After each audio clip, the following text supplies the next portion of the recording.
Hey y'all, and welcome back to another video of My Creative Life with Kel Sweetie, where we read books, we make art, and essentially do whatever our creative hearts desire. Today we are talking about unhinged women recommendations. That's books and that's movies. This one will not be as long as my Black horror recommendations video, which if you haven't watched that yet, you should probably go, after you watch this one, back and watch that one. It is very extensive. I really don't know what I'm going to do next year when I decide to do those recommendations during February again.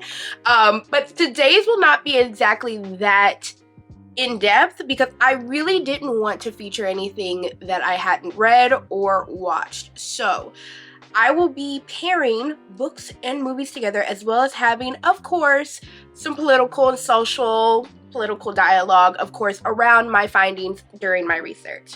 So if you're into that, keep watching and let's get into it.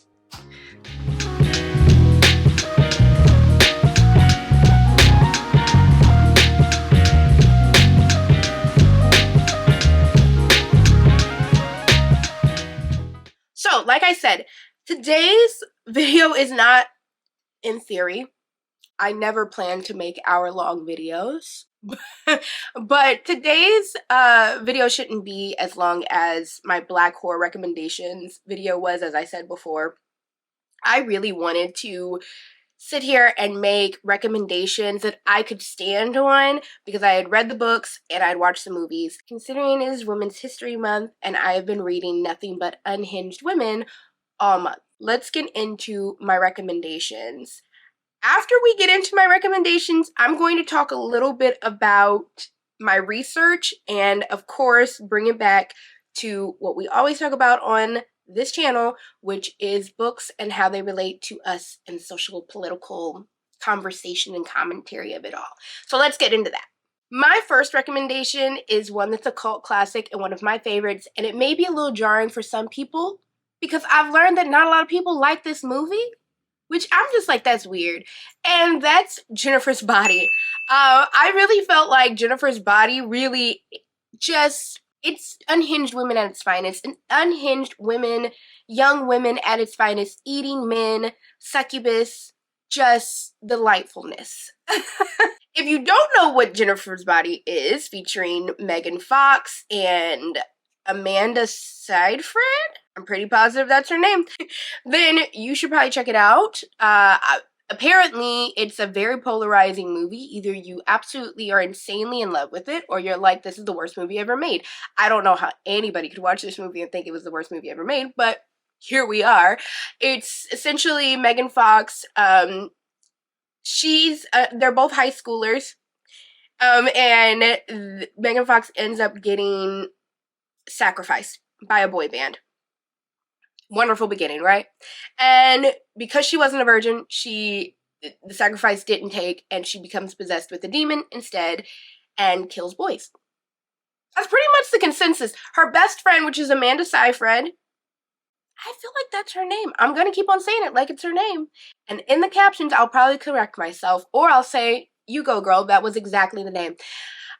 Is her best friend, she's like nerdy and everything. No one understands why they're best friends because Megan Fox is definitely this very like cool girl and everything, but they've been friends since they were kids, and they're also very much basically in love with each other. It's a bi girl's like wet dream, to be honest. I understand why I love it because being bisexual, I'm like, this is bisexual camp to the highest degree. It's wonderful.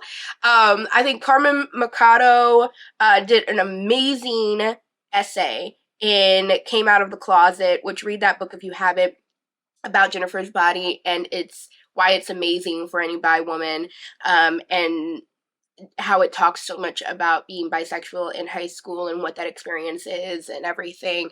But I love the movie. I basically just gave you the synopsis.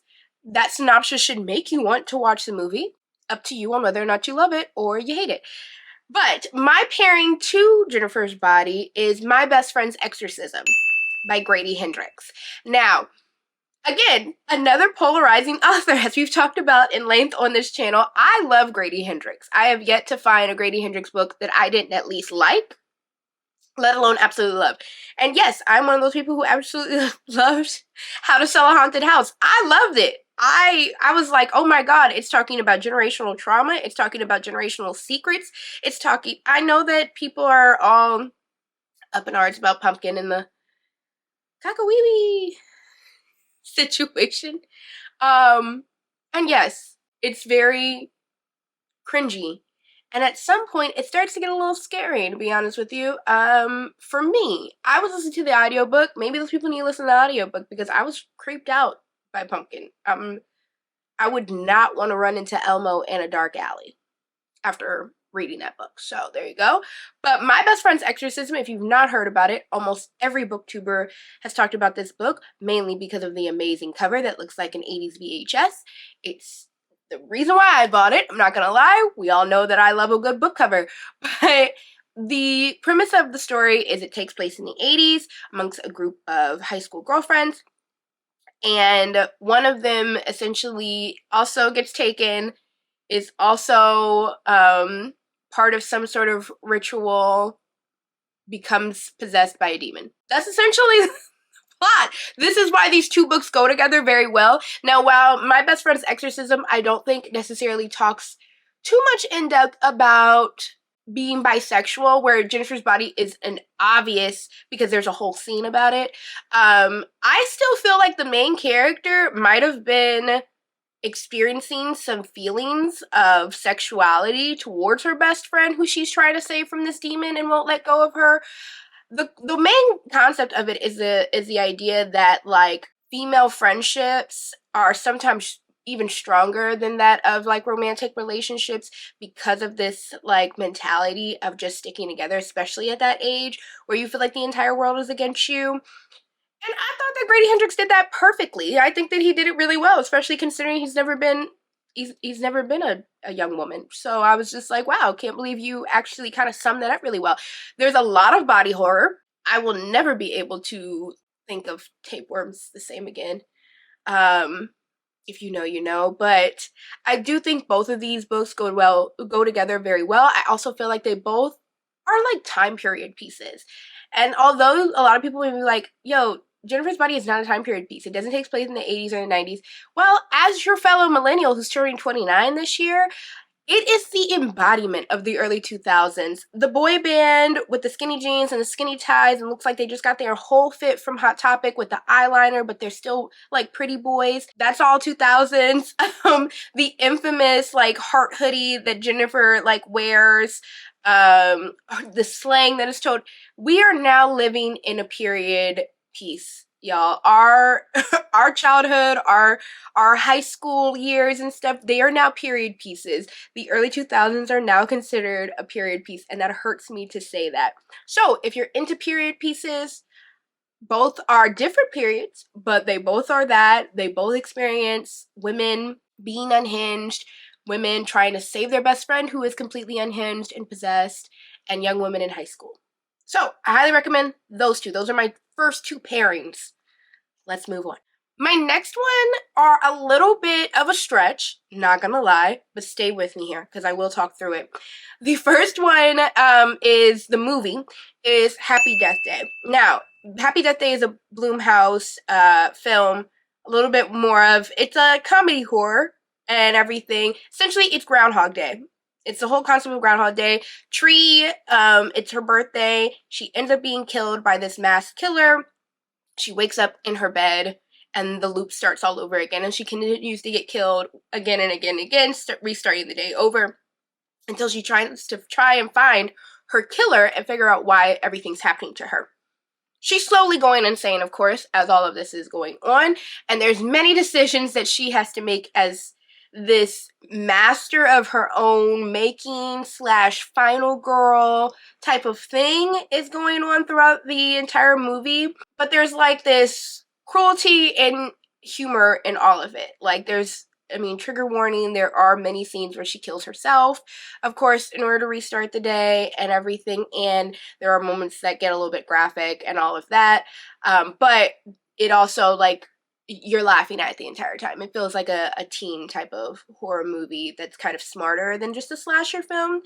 And that feeling I equate to The Loop, which I feel like not enough people have read The Loop or are talking about The Loop, and honestly, it was one of my favorite books of last year. I honestly think that so many more people should be reading that book. The Loop, stick with me here, is in connection to Happy Death Day in my mind. One, because of the idea of teenagers who have cracked, because the main character in The Loop is a young girl who essentially has seen so much, she essentially has cracked and becomes kind of this Rambo type as she's trying to survive essentially her entire town of teenagers who have been experimented on by this like bioweapon. And they're kind of this hive mind serial killer bloodthirsty types now who are essentially being moved by this bioweapon and everything. And I think that the book itself is written a little bit, if you have read John Dies at the End, I couldn't stand that book. Try to read it, didn't like it. It gave me the creeps in not a good way. And then I tried to read What the Hell Did I Just Read? Again, didn't like it. I don't feel like me and that author really vibe. But I get what he was trying to do, like this humor horror type of thing. Whereas I feel like The Loop did that very perfectly for me. Where it was just like lots of horror, lots of gore, but also parts where you're laughing. Uncomfortable laughter, but we're laughing. And your main character is this teenage girl who's essentially cracked from the things that are happening around her and has to basically be this final girl survival mode and everything. So that's the unhinged part. Both are really great movies. I think that both also fit each other's tones very well. And I would recommend them to anybody who was looking for something that was horror, but not necessarily scary. If that makes sense? But that's my second little pairing. My third pairing is definitely something that's a little bit deeper and darker, actually a lot deeper and darker, and that's Girl Interrupted. Everyone at this point should probably know what Girl Interrupted is, but it's Academy acclaim and everything that has Winona Ryder as well as Angelina Jolie in it. Winona Ryder, it takes place during the 70s, and essentially Winona Ryder really is just, she's being Winona Ryder. I feel like Winona Ryder basically plays the same character in almost every single movie, like just a teenager, especially during that time, a teenager who is just like maladjusted to the world around her and everything, and so people think that she's crazy or depressed. She's Daria. She's essentially a Daria type.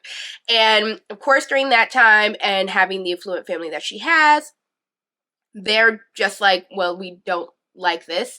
And never mind the fact that she basically started sleeping with a friend of her parents and stuff, and they think that this is something having to do with her mental health, which of course many women back then were getting, I mean even now, but especially back then, were getting thrown into mental health institutions because they just didn't fit the idea of the feminine woman. And so she gets put into this mental health institution and has experiences with all of the women who are on her floor. One of them being Angelina Jolie, who is actually crazy and a sociopath. I have to admit, I watched Girl Interrupted. I think I was like 9 when I watched Girl Interrupted for the first time.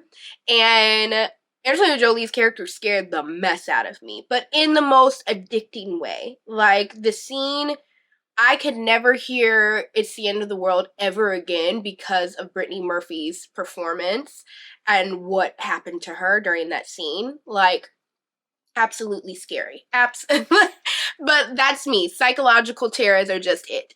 And there is a book. Okay, I wanted to take a moment here because I actually did some research. Wow, amazing.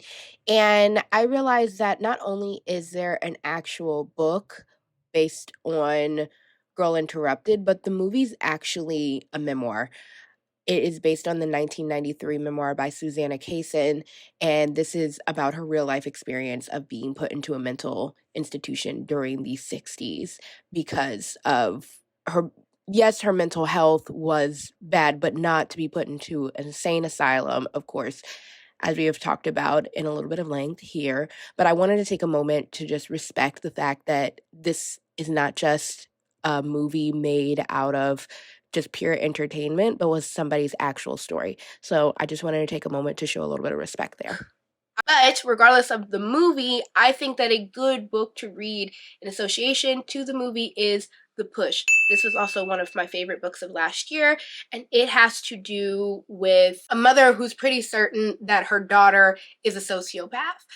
There have been multiple situations that have happened where she has been gaslighted by other people or her own partner into thinking that she either made them up or that she didn't see things correctly or whatever the case may be. And she starts to think that actually has to do with her being a bad mother because of her upbringing and because of the generations of mothers before her who were depressed or just weren't ready for motherhood and everything and took it out on their daughters. She thinks that she's a part of that same line and that she's taking it out on her daughter. Turns out, and this isn't, I really don't feel like this is necessarily a spoiler. I think very early on, from some of the first pages in the book, you realize that she's probably not crazy, which makes it that much more frustrating as you're reading the book to hear other people calling her crazy. And absolutely, her daughter is a sociopath.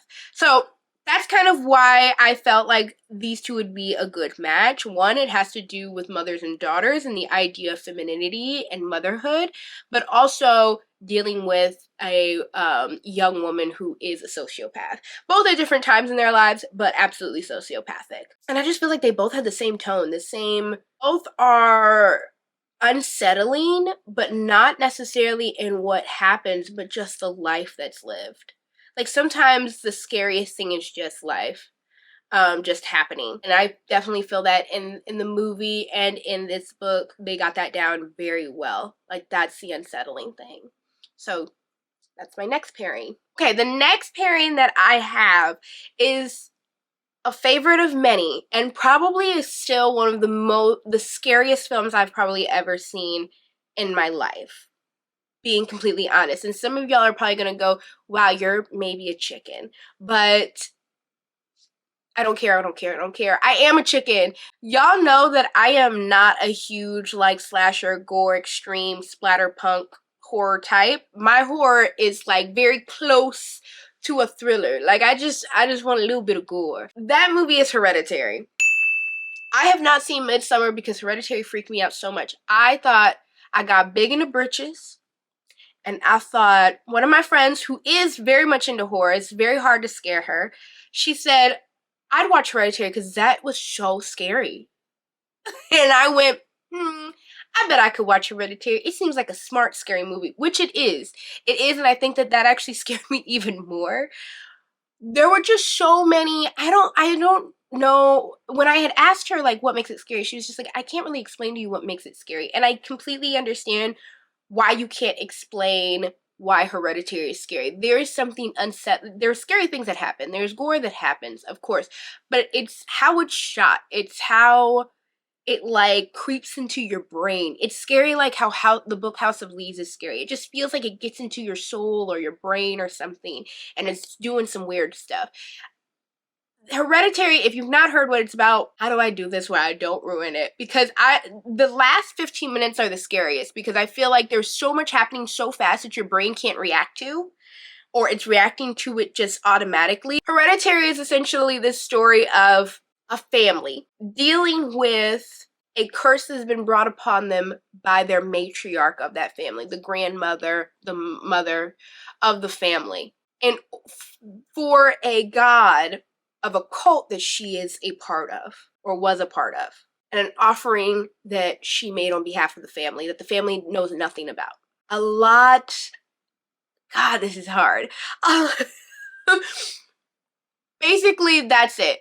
And essentially, what happens to the family as this entity decides to collect on what was offered to it. Yep. That's how I'm going to explain this movie. There's probably somebody in my comments who's going, you could have explained that so much better.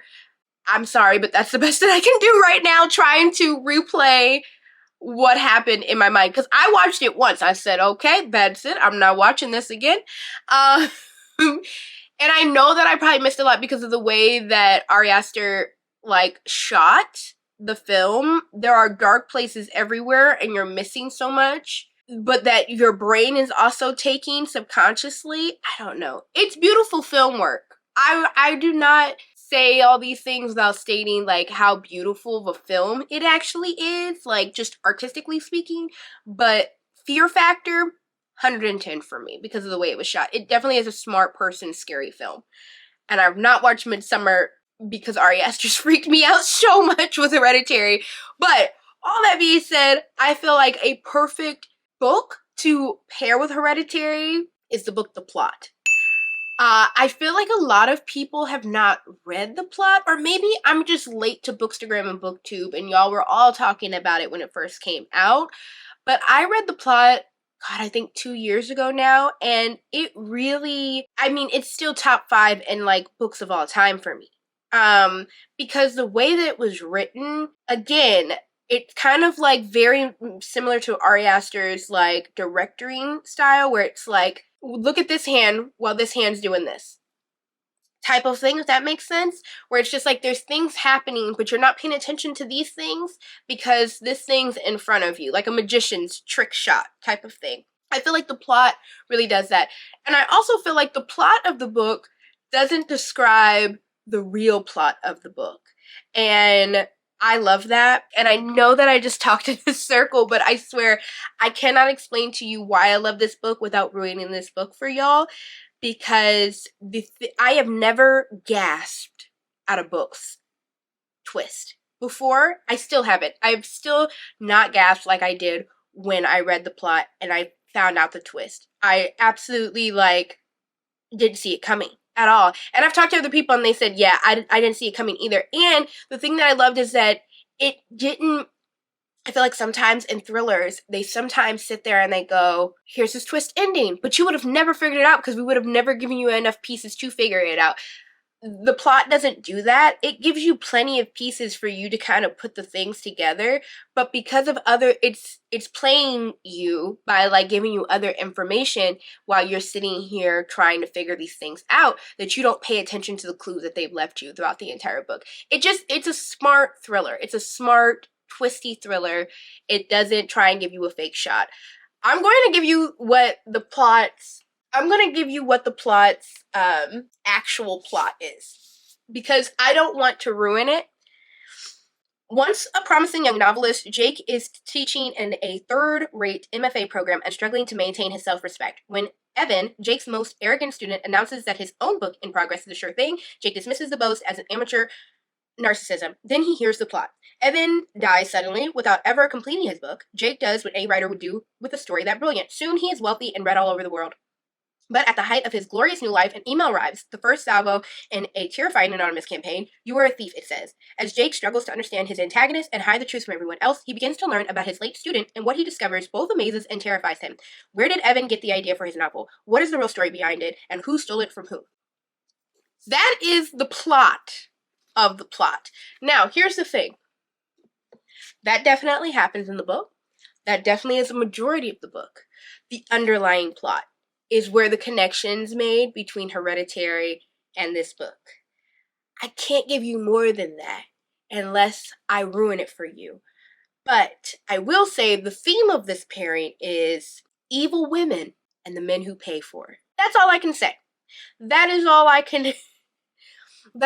that I can say in regards to this pairing without ruining it for you, and I can't get more specific than that.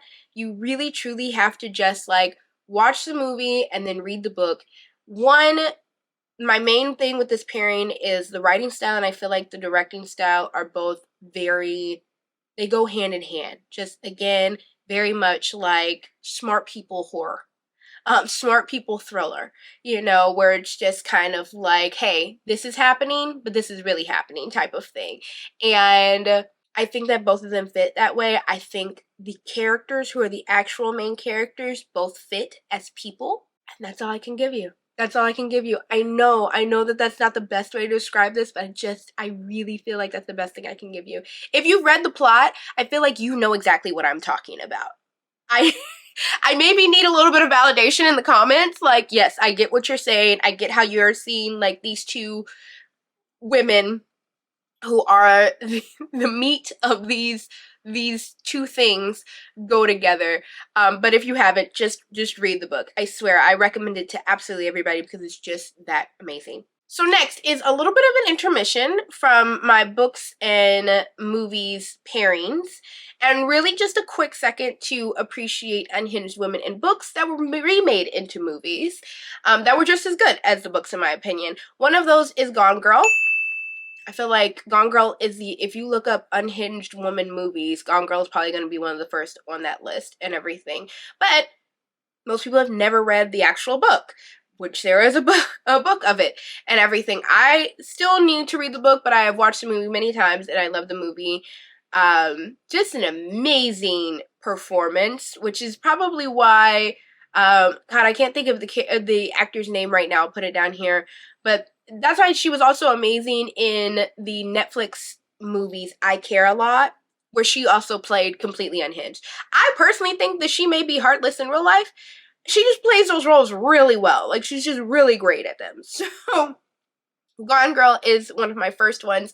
The second one is actually the next two are both Stephen King adaptations, because Stephen King loves to write about an unhinged woman, and I'm not gonna lie, he does it pretty well sometimes. One of those is Carrie. Carrie is absolutely unhinged. She breaks, she cracks, and hell comes down on her school and her town. I think that the movie, now that I've read the book, I think the movie is great. Book is better.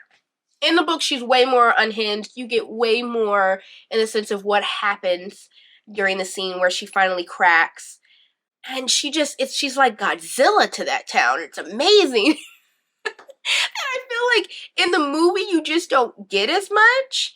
But still, great movie. If you're looking for another adaptation, I'm currently reading The Weight of Blood, which is a black girl retelling of Carrie. So check that out as far as unhinged women are concerned, and a book recommendation in regards to that. So there's that. My next Stephen King recommendation of unhinged women is Misery. I know you all were knowing that it was going to come up. Misery. Annie Wilkes is one of the scariest women to ever wield an axe. And what's crazy is that in the movie, I love the movie for years. I've always loved Misery. I still do. Then I read the book. And the book is better. I will say I have loved many Stephen King films. And best believe it's hit or miss. There are many things I have an issue with as a black woman reading Stephen King every now and then. I'm not gonna lie, but that man can write a good horror book. I'm gonna give it to him, because Misery, especially the ending, really just scared me. Absolutely, just I was like I didn't gasp like the plot. But it was close. It was real close, because he got me. He got me for 2 seconds. And she just seems so much scarier. She is scarier in the book. There is a whole scene. God, I don't want to ruin it. But there is a scene that is completely there's a couple of scenes that are taken out. I mean, as we all know, the hobbling in the movie did not happen where she broke his ankles, but actually cut off his foot. In the book. Much gorier. I don't know why we had to change it. Maybe it was for ratings.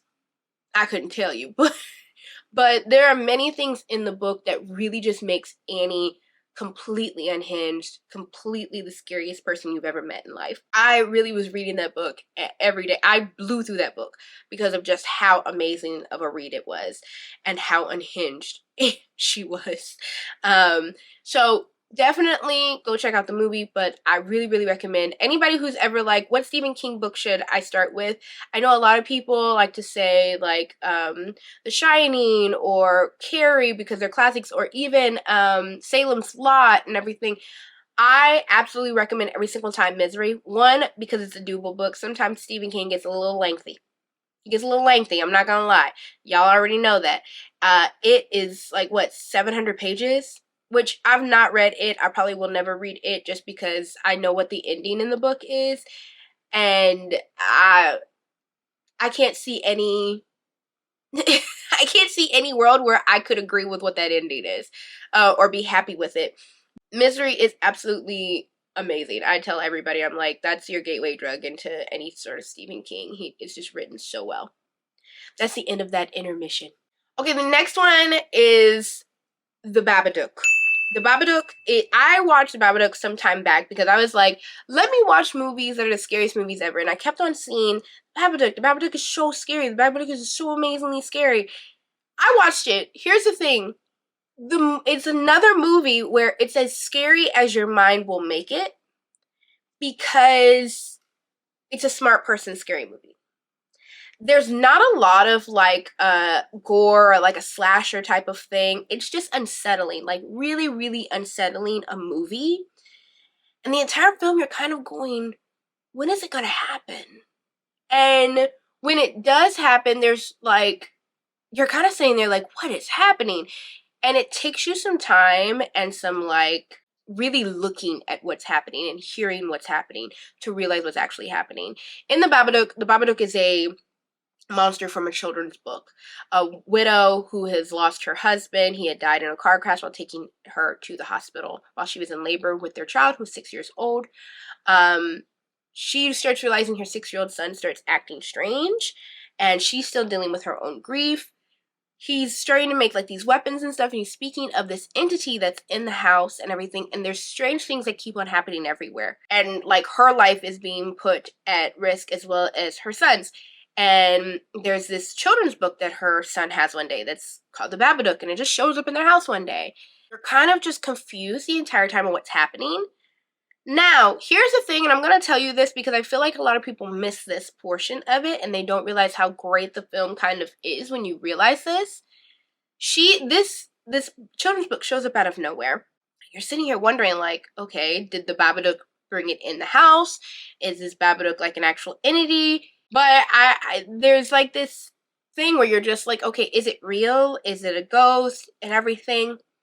The whole movie has to do with grief and how grief of a mother can honestly lose herself within grief, and not just a mother, but anybody could lose themselves within grief and everything. And what you miss, and this is literally one line, there's one line in the entire film that says this, but like you're constantly asking, like, what does the mother do for a living? And at one point she had said that she was a children's book writer at one time. So you realize that the woman is probably, it's a metaphor for grief, and that the woman has probably lost it and is blanking out during these moments where the Babadook has taken over, is trying to kill her son, or she kills, this thing or another, and that it's really her grief like taking over her brain and her subconscious and everything, and her depression to want to basically mutilate everything because of this like ache and because of this like hole in this depression that she is in. It's all about grief. The Babadook is just a metaphor for her own darkness living inside of her that is built out of her grief. And that's what makes the movie a really great movie, but also makes the movie very scary because that's kind of the twist. It's not really a twist because I feel like if you miss that line, you really don't understand how kind of scary it kind of is, because she's kind of losing her mind. And it's from the 6-year-old who's watching his mother lose her mind. And that's another layer of it being scary. Now, my pairing to that book, to that movie, is something that is I think is probably still one of the most unsettling books that I've read. I actually gave it like a 2 based on like my experience of reading it, but gave it a 4 on its content, I guess. It was very weird, and that was Mother Thing. Mother Thing, all of y'all have probably heard of Mother Thing because so many people were reading it last year. One, because that book cover is amazing. And a lot of people were just picking it up because that book cover would just bring you in and you want it on your shelf. However, Mother Thing has to do, again, with grief. This time it has to do with our main character whose partner has lost his mother. Now, his mother was crazy. She was vindictive to him, also to her. There's also, you can tell, some Oedipus-like relationship type of thing happening between those two as well. And the main character is trying to figure out how to bring her husband back out of this depression that he's been in while she's working at this retirement home, and is becoming close to this older woman she takes care of in the retirement home, although her own daughter is trash and everything. The ending of the entire book, you're kind of sitting there and you're like, what's happening? Like, is Is she really being haunted? What is happening in this book? Is it a haunting type of book? Is it a serial killer type of book? And then the last 15 pages essentially were like how Hereditary was for me, where it was like the last 15 minutes, where it was just like, okay, now let's stuff 5 million things of unsettling and messed up things into 15 pages so that your brain has no time to recuperate. And that alone made me give it a 2 because I was just kind of like, what the hell did I just read? Like, I can't believe I read that. But a 4 in the sense that I think that that was the whole point of the reaction. So I'm like, okay, you did your job. I think that these two go together very well because essentially the main concept of Mother Thing and everything, all the messed up things that happen in that book are dealing with grief and being haunted by grief and how to dispel this presence of this grief in the house. And the same thing is with the Babadook. So I think both of these go together because the theme of this pairing is grief is the real monster. So I think that those would work really well together. Very different, very, very different, but both the same. I think also like the whole mother-son thing. So like, although that like in Mother Thing, you know, the mother is gone, I think this mother-son relationship situation of like what happens when a mother and a son they're the only two in the house.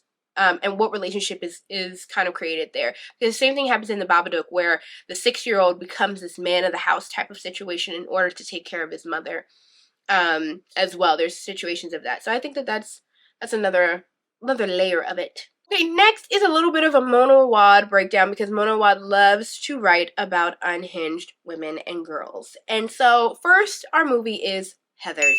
Heathers, I mentioned earlier about Winona Ryder and how she basically during the 80s got nothing but basically Daria type characters where she was just a dark type, intellectual, not happy with the world around her and everything. That's Heathers. Heathers is essentially Mean Girls, but for the 80s darker crowd. All the Heathers are the mean girls of the school, and basically Winona Ryder's character meets this new guy in school and he's absolutely insane. It's by Christian Slater back when he like had hair and was kind of mysterious but still had that weird creepy voice and that smile and everything. And honestly, I think that this movie was really ahead of its time. Extremely heavy movie that is very satirical in its nature and dark and there's murders and all this other stuff. And I think many people say this all the time, so we're gonna do this layup. Bunny. Bunny by Mona Awad is the perfect pairing to Heathers because essentially Bunny just took the took the basis of Heathers and said, okay, and now let's make them college students and let's make them like make men. And all of that. And that's essentially Bunny. Bunny is just the Heathers, but in today's society, and now they're in college. That's essentially the whole plot of Bunny. I think both of them go together. They're very pink horror. I think that that's a type of genre that has come up in like recent years where it's like softcore punk or whatever, or like it's softcore horror where it's just like, okay, let's put frilly bows and everything on this bloody mess. And I love that. That horror I absolutely love, and I think that both of these very much go together. They're basically like very similar plot lines and everything. They're very similar character types in them as well. Although, and both I think play a lot with magical realism as well. So I think that they're a perfect pairing. My next pairing is Single White Female. Single White Female, I feel like, again, like it's Gone Girl and Single White Female. Essentially, because Single White Female paved the way for Gone Girl to even be a thing. Because it was a movement. When Single White Female came out, I think it was 1982. Single White Female is essentially about this woman in New York who's looking for a roommate. And back in the day, you would put in the classifieds that you were looking for, who you were looking for and what you were looking for them for. And it was for a roommate. That's how you found them and everything. And she was looking for a single white female to be her roommate. It's straight to the point, okay? Essentially, she finds a roommate. This roommate is absolutely insane. She's bonkers. She's crazy. She's obsessed with her. She wants to take her life. Men suck. There's a lot of conversations of queerness because this was also during the time when I think that was also the same year or very close to when Silence of the Lambs came out, and you know, queerness was showing up in films so much more. The main protagonist was queer, and of course, this was also during a time when, unfortunately, there was a lot of vilification of that in films because of the queerness of it, and mainstream society just not understanding it. But she's essentially in love with this woman. She's obsessed with her.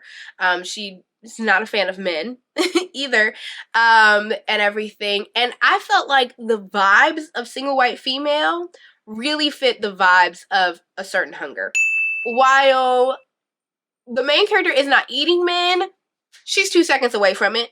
I really feel like if she would have just had a little bit of fava beans with a liver, she probably would have been like, oh, I understand where it's at. This is it. Men suck. Let's just kill them and eat them with dinner. That is the vibes a Single White Female gives, and that is literally the basis of A Certain Hunger. Certain Hunger is all about a renowned food critic who essentially kills her exes. She kills men, and she eats them. She eats them with special dishes that she has created. She treats them like a delicacy and everything. And it's absolutely amazing to read about. But the thing that I feel like really fits the vibes as well is that you realize that she's actually in love with her best friend, and the only woman that she kind of talks to, and the only other person that she really talks to much, who is a shut-in. She kind of ends up kind of having this obsessive love over her.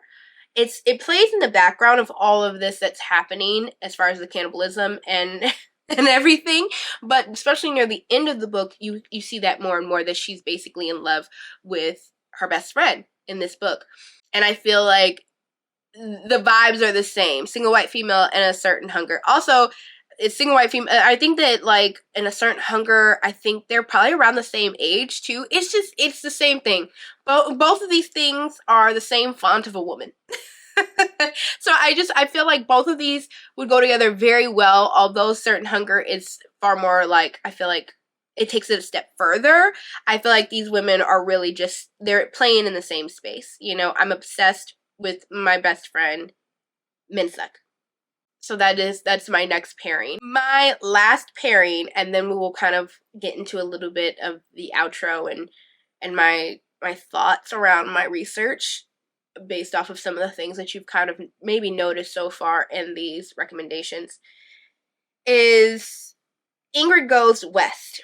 I don't feel like enough people have watched Ingrid Goes West. It features Aubrey Plaza as well as Fine. Ice Cube's son. Ooh, what a fine man. What a fine man. He got all his daddy's good genes. And basically, Audrey Plaza plays this woman, Ingrid. She's obsessive. She's on social media all the time. She finds this influencer who she obsesses over, and essentially she stalks her. And it takes a lot of turns, and everything gets very obsessive. And again, very Single White Female, but I did not pair it with Single White Female for a reason. And let me get to that. And that is because I felt like it was closer to Natural Beauty. Now, here's why. Natural Beauty, while on the surface is not about our main character being obsessed with one singular person per se, that our main character is obsessed with an idea, a lifestyle, and changes and upholds her whole life in order to achieve this lifestyle and everything. And I feel like at the root, and especially at the monologue that Audrey has at the very end of Ingrid Goes West, has to do with not necessarily the person that she's obsessed with, but the lifestyle and the life that that person is connected to. And so I felt like it was a better pairing than to, like, say, like, oh, this is the same as, you know, Single White Female, because I feel like Single White Female was like, no, I'm obsessed with the person, the absolute person, whereas Ingrid Goes West really has to do more with her obsession surrounding a lifestyle that that person is a part of, if that makes sense. I really recommend you to go watch the movie. I feel like, again, a lot of people don't realize that Aubrey Plaza was in that one, which is amazing, because Aubrey Plaza, although not unhinged maybe herself, just walks around like she carries herself unhinged, as well as just the fact that Natural Beauty is about just unhinged women doing unhinged stuff, like in the beauty industry. So I do recommend those two to go together. I know that it's a little bit of like not an obvious choice, but I feel like their messaging is a lot the same in what their underlying like obsession regarding like lifestyle and beauty and our obsession as a society around it is concerned, but like it's shown in these specific examples. A connection to that one is Swarm as well. I I wanted to include Swarm in this lineup of movies and everything because of a note that I'm about to talk about in just a second after this last pairing, which had to do with the fact that it was very, very hard, nearly impossible to find Black women, unhinged women, and not angry women. I want to make sure that that's clear, and I'll talk about that more in a second. But Swarm, I felt like, is the same font of a woman as kind of in a way as Ingrid Goes West, but even furthermore, a little bit more single white female than Ingrid was, where it was just like, no, I'm obsessed with you. I feel like I know you. You are like everything to me. That is Swarm. That is Swarm, and it absolutely deserves to be on this list. Although I could not find in my books that I've read as of late a very specific book recommendation to go with Swarm, I did want to include it in this lineup of recommendations because it absolutely deserves to be on this list. If you have a book recommendation to Swarm, please share it down below in the comments because I would love to read it. I actually loved the series Swarm. I would love to read a book that felt like exactly how that movie felt. And featuring a Black woman. So yeah, my last final one is A Thin Line Between Love and Hate. Again, this I'm happy to like have have an example of a Black woman who is unhinged because again it was so hard to find, and in A Thin Line Between Love and Hate, which I don't feel like the mainstream at large knows about this film. It has Martin Lawrence in it, and essentially he starts kind of dating and fooling around with an older woman who falls in love with him, and he basically falls in love with another woman and leaves her. She loses it. Says, if I'm not gonna be with you, you can't be with nobody. And she loses it. She completely goes unhinged, and honestly, it's a great film. I have a great time watching it. Martin Lawrence is scared to death. This was heyday Martin, and it's just a great time. But I felt like the best way to, the best book to go with this film would probably be Not So Perfect Strangers, which is a thriller mystery type of film having to do with two women who end up like running into each other. One of them is in an abusive relationship, and she assumes that the other one is also in an abusive marriage as well, because of how much she hates her husband. And one of them decides, like, well, why don't we take care of each other's problem and kill our husbands? The Black woman, God, I can't remember her name right now, but she's like, no, I'm not doing that. And Maddie, the white woman who suggested it, is like, oh, you just need a little push.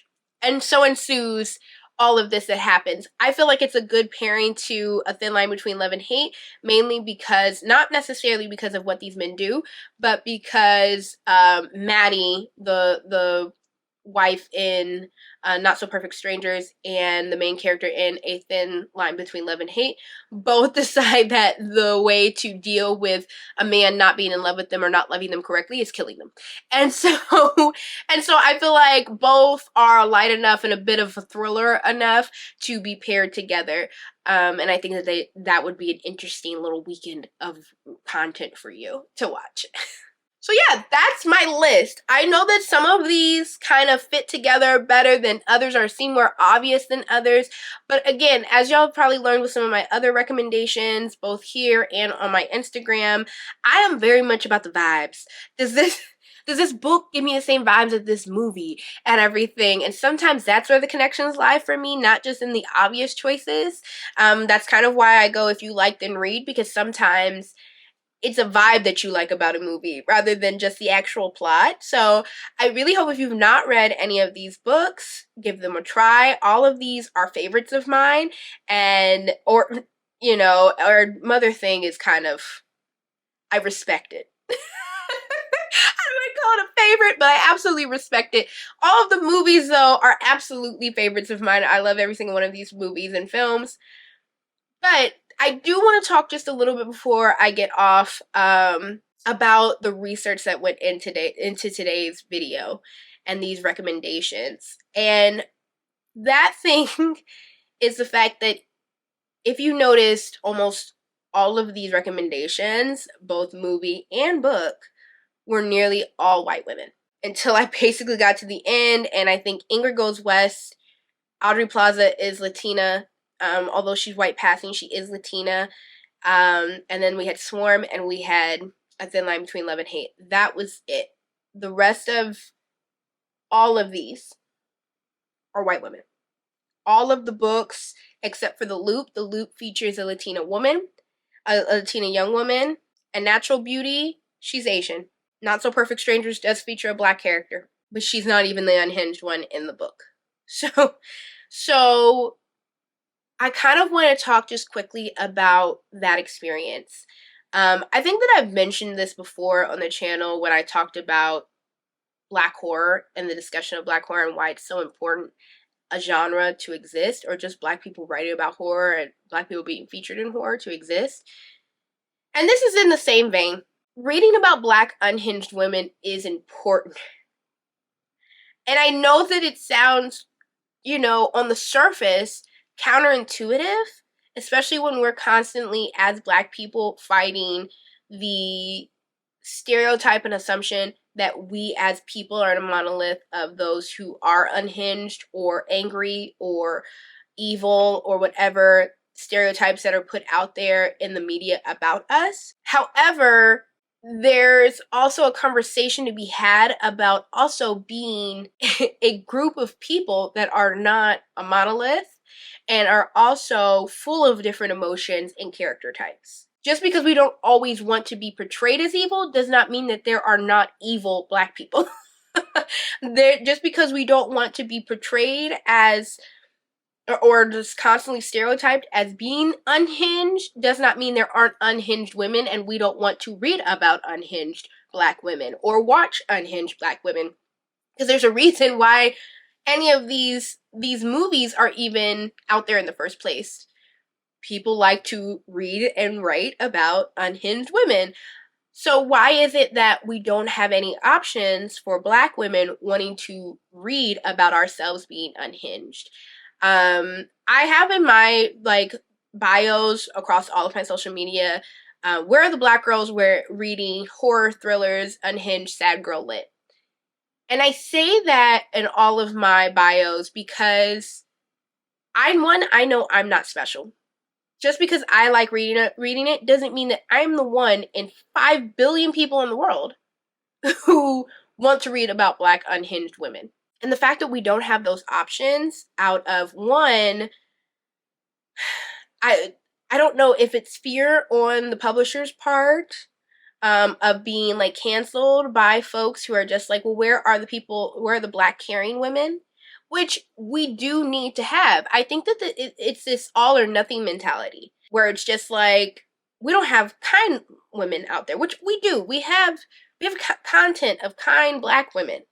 Is there a huge amount? No, we do need work on that. There is content out there of black women being kind and caring and the protagonists of films and stuff. I mean, plenty of content, especially in the last couple of years, has come out around that topic. But we still don't have content around the other side of the spectrum. And it's important for us to have that representation for those of us who don't just want to watch rom-coms with us being featured in them. I want to see myself in every walk of life, not just in some rom-com, which I don't really watch. If I personally like to watch horror films or unhinged thrillers, then I would like to see myself in some of those thrillers I'm watching or reading. And I realized from doing some of this research that it was very, very hard to find that. When I put in unhinged black women, I got Diary of a Bad Black Woman constantly. And the thing that's crazy about that is, one, you took the title and you said, yes, unhinged. When the movie itself has nothing to do with a woman being unhinged. Diary of My Black Woman is about a woman who was pushed past her limits, and when trying to take her power back, she took her power back by force. If anything, it's sad rather than angry, and frustrating rather than unhinged. And any other recommendations that I found about Black women in the unhinged Google search that I did were mainly women who were just simply upset and angry, and justifiably so, which I don't negate as being unhinged. When I talk about unhinged, it's doing things that almost seem evil or antagonistic in some cases, or just simply push to your limits, and now your intrusive thoughts have won out. And I could not for the life of me really find anything. That's upsetting. And I know that I feel like I'm going to repeat this over and over again, but it is important to show women of color in all walks of life, not just the pretty ones. I feel like in some of my things, and I'll of course going throughout the rest of the year and doing recommendations and themes on my months and stuff like that, I'm sure that I'm going to find more of this. And unfortunately, I may talk about this subject more, and I'm going to probably talk about it all day, every day, until we start really seeing some representation regarding it. But it just seems like Black women are expected to be sad, Latino women are expected to be angry, and Asian women are expected to be quiet. And that is what we are represented in a majority of mainstream books and television and movies. You know, if you look at any movies that are constantly, Academy Awards, the Oscars just happened. Shout out to Divine for winning that award. It is so, for Holdovers, she did an amazing job in that film. But again, she played basically a nanny, and she was sad the entire time. And it's like, you just want to give us awards for being sad, or funny. Abbott Elementary will win awards all day, every day. And it's completely deserved. It's not to say that those people do not deserve those awards. It's just to say, once you start seeing a pattern happen over and over and over again, you have to say, it's not because we just want to see we as in Black people just want to see sad Black women 24/7 as the help. Or just us being constantly joyful and making you laugh. I want to see someone be unhinged and everything. People might give Halle Berry flack for winning in Monster, but that was her being that was unhinged. That was an unhinged role she played. Gothica, she was an unhinged role. And even now, it took 20-30 years for a Black woman to win an award again in that category? That's insane. That's insane, and it's sad. I had a lot of fun doing this research and of course, reading the books that I read and stuff about unhinged women and bringing them all together to y'all. But I just want to make sure that you guys leave this video realizing Black women deserve to be shown in all walks of life, and that it is not lost upon me that a majority of this list are white women. And we need to talk about why that's happening and address it. Have those conversations outside. But I really enjoyed showing you guys all of my recommendations for today. I absolutely love all of these movies and books and everything. I really would love to hear in the comments if you've watched these movies or these books. What are your thoughts on them, and if you love them as well as if you have any other recommendations. If you know of Black women unhinged movies and stuff, please put them down in the recommendations. I want to watch them.